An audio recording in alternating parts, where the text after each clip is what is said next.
Chapter 19 Mango Wonderland. Bright and early the next morning, Dr. Shimko checked on the two friends who were still sleeping in their doghouse. They opened their peepers, then hid their faces in the bedding. They had stayed up very late exploring the house and didn't want to be disturbed. Dr. Shimko left them alone and began measuring for a few additions to the outdoor yard.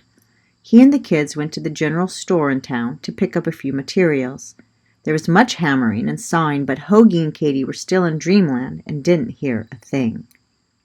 By the time Hoagie and Katie finally woke up, it was midday. They had a good yawn and stretched their legs. They were both groggy from their long sleep and felt blinded by the sunlight. They squinted their eyes. Blink, blink, blink. The two friends found a basket of food waiting for them. The animals enjoyed every bite. Hoagie munched on apples and broccoli. The juicy apple made his mouth water, and the crunchy broccoli was music to his tiny ears. Katie gnawed on bark, hay, and water plants.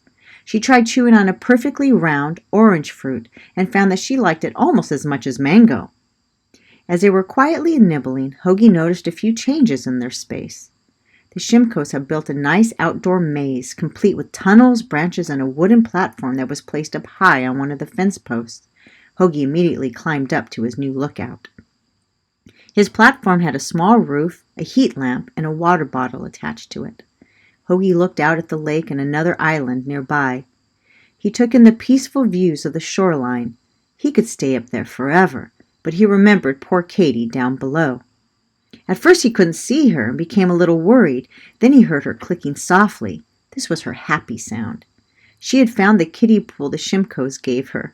She didn't waste any time jumping into the cool water. "When do you think the flamingos will be back, Hoagie?" Katie called up to him as she twirled in her little pool. "Don't know. They said in a day or two," answered Hoagie. "I hope it's tomorrow, because I think Mom and Papa might be upset, thinking we're going to stay here longer than we agreed," worried Katie. "I don't think they'll care. Joe said that he'd tell them we needed to rest, and they'll be proud we're smart about being healthy and strong for our journey home," said Hoagie. Home, thought Hoagie. He wondered where his true home was now. It felt so right and comfortable being back with his human family, but he had created a different home with the Capybara clan. Hoagie would have to make a very big and difficult decision soon. He didn't think he would be able to travel back and forth all the time. "Well, there will be time to think about this later," Hoagie said to himself. They didn't know when the flamingos would be back, so that meant they didn't know when Katie would have to go back home. What they did know was they still wanted to explore the farm. They especially couldn't wait to see the mango grove. As the friends spoke about what they were going to do that day, Melody and Dipper entered the yard. "Hey guys, how did you sleep?" Melody picked Hoagie up and gave him a cuddle. She smelled so fresh and clean from her shower, Hoagie had to take a big sniff. He snuggled into her neck, then sat on her shoulder to clean himself. Melody began singing a wake-up song for the animals. "So rise and shine and open those peepers, peepers, rise and shine and open those little peepers, rise and shine and open your tiny peepers, my little cuddly boy." Melody could have sworn Hoagie was swaying to the sound of her voice. Once she finished, Melody gave Hoagie a little kiss and patted Dipper on the head. She leaned down, gently stroking Katie on her side, then left the animals alone. "I'm getting used to your humans, Hoagie. They seem really nice," Katie said. "Yeah, I got lucky. They have never been rough with me. Pretty soon my girl will be your favorite person too, Katie. Well, except for me, of course." As soon as Melody had gone inside, Hoagie and Katie ran up to Dipper and hatched a plan for adventure. Just one more pawful of food, and all three headed out. With Dipper leading them, they crawled through the back doggy door, crept in the house, and slipped through the front doggy door. They quickly made their way past the porch and across the lawn. The rodents felt a little nervous about being unprotected cruising around in the farm and hid beside bushes or trees wherever they saw one. Dipper was a perfect guide as he knew every inch of the area. He took them to the geese first, since they were the grouchiest. "Geese, these are my buddies, Hoagie and Katie. I trust you will behave around them, as they are herbivores and do not want to hurt you, Dipper said to them. Hoagie kept his worm-eating habits to himself. He didn't know if that meant he was a carnivore now. Nobody needed to know, especially the geese. Bah! What do we care about your friends? Tell them if they stay out of our way, we stay out of theirs, honked a big male in the gaggle of geese. You know I can hear you, right? I'm not invisible, Hoagie huffed. What's that you say? Asked another goose, raising his long neck and moving from side to side like a snake. Nothing. He didn't say anything, Dipper answered. To Hoagie he said, Never mind. Let it go. Trust me, you don't want to get into an argument with these guys. It'll never end. The friends moved on to visiting the other animals. They found the pigs to be jolly, the goats to be talkative, the chickens to be hyper, and the rooster to be proud. Katie liked the pigs the most. Did you see those little baby piglets? They were so adorbs, gushed Katie. They seemed a little dirty to me, commented Hoagie. It doesn't seem like they have much hair, and I think they need to wallow in the mud to stay cool from the hot sun. I wonder if they'll let me join them if I get too hot. Katie wondered what it would be like to frolic in the mud with the little piggies. Maybe she should invite them to her spacious pool. They might, but you're better off splashing in the pond, Katie. You sleep with me at night, and I don't want to curl up to a muddy mess, Hoagie reminded her. True, Katie agreed. Once they covered most of the farm, they finally came upon the great mango grove. Katie ran to a tree like a panther was chasing her. She stood on her hind legs and tried to hug it, but her short arms couldn't reach around the tree trunk. She immediately started to gorge on the fallen mangoes on the ground. Take it easy, girl. There's plenty, barked Dipper. Didn't want her to get sick on his watch. Katie chose not to listen and lay on the ground surrounded by fallen mangoes. With a stuffed mouth, she mumbled, You don't understand, Dipper. It's true, dude. You don't understand. She loves mango like it was gold. Trust me. Just ignore it and look away, Hoagie told Dipper.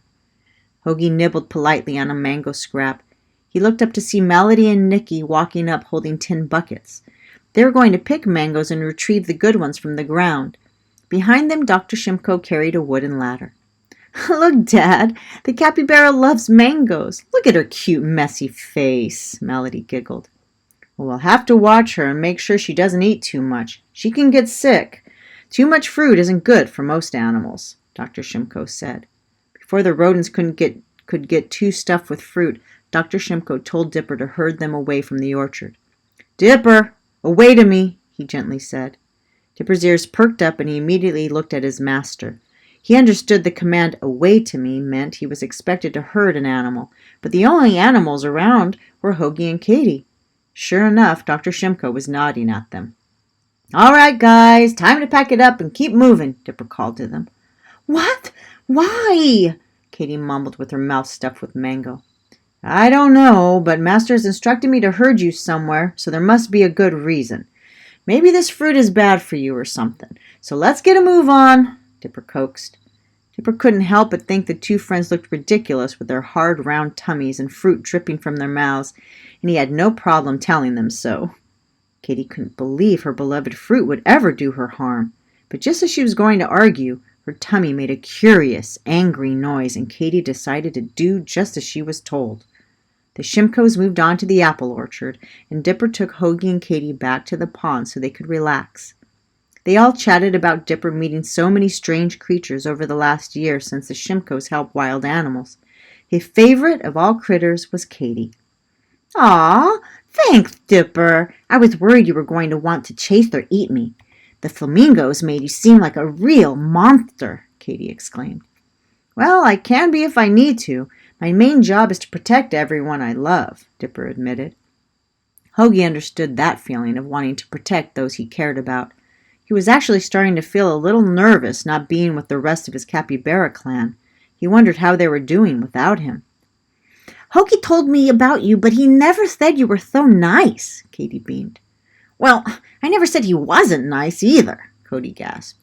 Hoagie, you said Dipper was... Katie began, but was immediately cut off by Hoagie. Anyways, can we all agree that we're all nice, etc., and move on to other things? Hoagie blurted. Once it was decided everyone liked each other, Dipper left Hoagie and Katie at the pond and went back to the orchards to be with his humans. Katie splished and splashed about, and Hoagie chilled on top of a big rock in the pond. Every once in a while, Katie accidentally sprayed water on him, but he didn't mind because the sun was so very hot beating down on them. Katie finally got out, shook herself off, and turned to Hoagie with squinty eyes. "Hoagie, I'm very sleepy. Let's go back to our little yard and take a nap." Katie yawned. "I'm with you, Katie. This sun has sucked all the life out of me. I think I can find our way back," Hoagie answered. The two shuffled to the front porch, waddled through the house, squeezed through the back doggy door, and flopped onto the grass. They were both exhausted. Not only did they walk a lot that day, they both ate too much. Katie's tummy was as hard as a rock, and she felt like a gigantic roly-poly. As soon as they curled up in their little house together, they quickly nodded off to sleep. Chapter 20. Decisions. After a short time, Hoagie woke up suddenly and rubbed his little peepers. He looked around confused. He still wasn't used to being in his new surroundings, and he felt as if he was dreaming. As Katie snoozed, Hoagie sat near the doghouse entrance. He was troubled with mixed emotions. He knew the time had come to make his big decision about where he was going to live. He glanced at Katie in her sleep and crept across the yard. He crawled up a few branches that led to his homemade platform and sat looking at the pebbled beach and the shimmering lake. He thought of how wonderful the warm sand felt under his feet and how cool the water was when he got too hot. He fondly remembered the baby capybaras popcorning around him and how the older capybaras called him Love, as though he was one of their own. Hoagie turned around and gazed at part of the Shimko's farm. He could see Dipper playing fetch with Nicky. It amazed Hoagie that Dipper could be so smart and yet so playful when he was with his humans. Dipper was bouncing around and wagging his entire body with glee. If he didn't know better, Hoagie would swear Dipper was still a young puppy. Hoagie laughed. Melody came through the back door with another tray piled with food. Hoagie didn't even think about eating, so he stayed up on his perch. She looked at him and smiled. He smiled back at her, though she couldn't tell he was. "Night, night, sweet Hoagie. I gotta go to my photography class now. I'll see you tomorrow," Melody called him. Hoagie had no idea what she was saying, but he had heard night, night before and knew it to mean he wouldn't see her until the next day. All through the night, Hoagie sat up on his perch and Katie continued to sleep. She mostly dreamt about her wonderful time gorging on mangoes. While she snoozed, her legs kept moving like she was hugging a mango tree, and she kept licking and smacking her lips. If Hoagie had been next to her, he would have heard her murmur in her sleep, "I love you." She was talking to the mangoes, of course. By the time dawn neared, Hoagie still hadn't moved from his platform. His head drooped, his limbs were weak, his throat was dry as dust. He was so tired of thinking, he thought he might faint. Hoagie had finally made up his mind, and it wasn't an easy decision.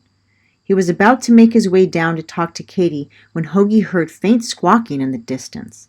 He squinted his sleepy eyes and spied two forms flying in the sky. The sky had changed to a deep purple, and the pink flamingos blended right in. Hoagie jumped up and down and called to them. The birds couldn't hear his little squeaks. Hoagie raced off his perch and waited in front of the wooden picture window that looked onto the lake. He tried calling out again, but the flamingos still couldn't hear him. Katie had woken up and was a little annoyed at being taken away from her mango dreams. "Hey, stop all that racket, Hoagie. You know how I don't like a bunch of noise when I first wake up," Katie growled. "Sorry, but Joe and Poppy came back, but they can't hear me," Hoagie complained. "You know what we need to do, Hoagie. I'll help you," Katie declared as she joined him at the window. Hoagie knew exactly what to do, or say. On the count of 3, they both belted out, "Oh, my day-day!" For good measure, Katie left out a few short, loud barks. Immediately, the flamingos became startled, flapped their wings, and looked down. Hoagie and Katie repeated Hoagie's favorite saying. Then Joe and Poppy flew over the fence right into Hoagie and Katie's yard. Hoagie and Katie ran over to their feathered friends. Katie couldn't wait to hear any news from home. "How's it going?" Joe asked. "Good," Hoagie began. Are you guys caged up like prisoners? Poppy interrupted. What? No, this is a cool and safe way for us to be outside, Hoagie said. So any news? Katie asked. Lots of news. Where shall I begin? Joe began. Hoagie and Katie spoke at the same time, talking over each other, asking a bunch of questions like, How's our family doing? Are my mom and dad mad at us? Did you see Dots anywhere? Finally, Joe held up his wing. Silencio, please. All questions will be answered in due time. Joe, let me tell them, Poppy interrupted. Tell us what? The rodents said together. They both had knots in their stomachs, concerned that something had gone wrong. Were Mama and Papa super mad at them? Did Dots go back on her promise and hurt anyone? Their thoughts were spinning. I think we should show them, Poppy, Joe said. Show us what? I'm freaking out here, cried Katie. Shh, wait for it, Joe whispered. But, Hoagie started. Wait for it, Poppy said. Hoagie and Katie stood in front of their window. The purple clouds began to clear, revealing a sun-kissed sapphire blue sky. As they held their breath, Hoagie and Katie heard it before they saw it. Wild splashing rang out across the water and shore. It was as though a million water beasts were charging the beach. Hoagie jumped onto Katie's head. He looked to and fro but couldn't see anything. Katie began to purr nervously as she stepped in place like she was standing on hot sand. Hoagie's little heart was beating as fast as a hummingbird's. Just when they thought they couldn't take the suspense any longer, the flamingos took off and landed on the other side of the window.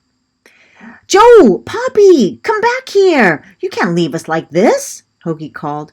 Hoagie and Katie watched in fright as the flamingos walked the other way. It seemed they were putting themselves in harm's way. Suddenly, a large brown figure was seen on the shoreline. Then another. Hoagie and Katie's eyes went blink, blink, blink as their hearts went thump, thump, thump. Before they knew it, an entire group of different-sized capybaras were seen swimming, splashing, and jogging toward them. Hoagie and Katie both jumped for joy, whooping and hollering. Katie popcorned all over the place, kicking her hind legs as though she was a bucking wild horse. Hoagie tumbled off her head onto her back. The flamingos stood near the window, signaling where Hoagie and Katie were. Soon the entire herd was standing in front of the window, staring at Hoagie and Katie in their strange enclosure. Mama Kinsey and Papa Carl quickly found their way to the front of the crowd to see their baby girl. Oh my goodness! Mama! Daddy! Katie cried through the window. Angel girl, what are you doing in there? Are you all right? Mama Kinsey asked, concerned. Yeah, we're good. This is our cozy little place Hoagie's humans made for us, Katie said. Katie girl, come on out there, honey. You don't belong in a cage, Papa Carl told her. Katie nodded, and in a flash she jetted through the back doggy door. Hoagie yelled out to her, but she ignored him as though she had cotton in her ears. Katie made her way through the house and sprinted beyond the front door onto the porch. She continued to gallop toward the gate and started to dig like she was searching for a lost treasure in the dirt. At that time, Dipper and Dr. Shimko were returning from their morning patrol. Dr. Shimko was shocked to see the capybara behaving so oddly because capybaras don't burrow. Dipper thought it looked like fun, so he went to check it out. With her muzzle, Katie was pushing away a short white thing that looked like a broken bleached branch. She seemed to be nervous and was acting a little bit wild. What in the world are you up to, Katie? Asked Dipper, sniffing the branch. So this is the last place I hid my bone, he exclaimed to himself. My family is outside, Dipper. I need to get to them. Please help me. Katie was breathing heavy and her nails were splintering from digging. You're going to hurt yourself. I can get it done much quicker. Step aside and see how the pros do it. Nobody had to ask Dipper to dig. It was one of his favorite things to do, besides barking, of course. Since it hadn't rained for a while, the dirt was very dry and compact. Digging wasn't going to be as easy as Dipper thought. He decided to push the gate to knock it down. However, even with Katie's help, the gate didn't seem to budge. Katie was getting very nervous and began purring loudly, since that's what capybaras did when they felt troubled. She wondered what Hoagie would do in a moment such as this. Hoagie was always thinking of creative ways of getting out of any fix. Katie wondered if she could be as confident and fearless as Hoagie. Katie wasn't usually a wild and rowdy rodent. Everyone always could count on her to follow the rules or to do the right thing. She certainly never tried to bother anyone on purpose, as others' comfort was one of her top priorities. But she realized she had to get out of that compound somehow, no matter what it took. Right then and there, she made a very Hoagie-like decision. Katie stopped digging and made a U-turn. She gave herself a lot of room between her and Dipper. She took a few deep belly breaths, lowered her head like a bull, and ran full steam ahead. Dipper felt a heavy thump on his back as Katie ran over him and leapfrogged over the fence. She closed her eyes and gave an alarming shout as she catapulted like a huge guinea pig shooting out of a rocket. Ah!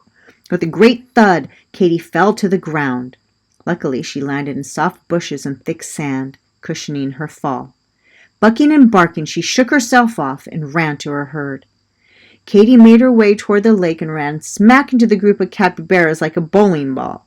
A few capybaras got so startled they popcorned all over each other until they were dizzy.